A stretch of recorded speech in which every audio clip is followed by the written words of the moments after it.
It's not a game, it's a rich thing.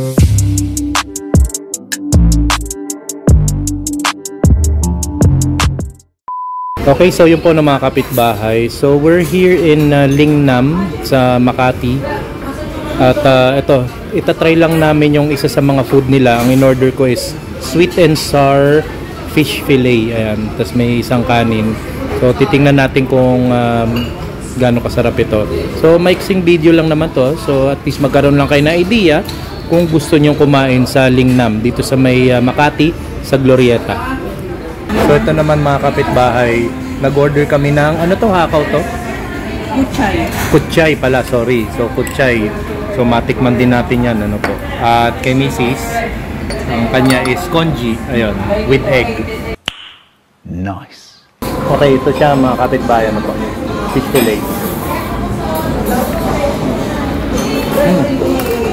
Sarap. Crunchy yung fish fillet niya.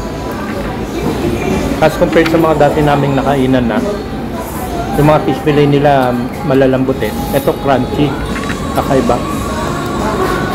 Busog ka na rito.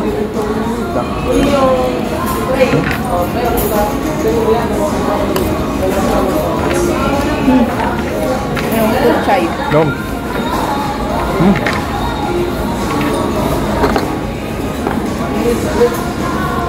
Ito na may kuchay. Ang laman nito is more on gulay. Ayan, makikita nyo naman, no? May green sa loob.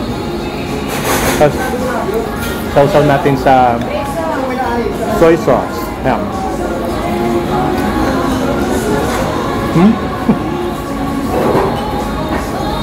Watery.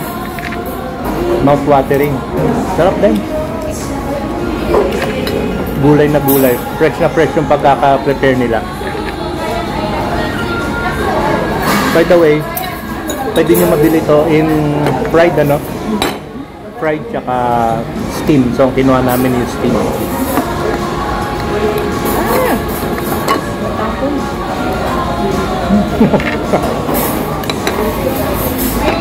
So, dito maganda rin ang ambience.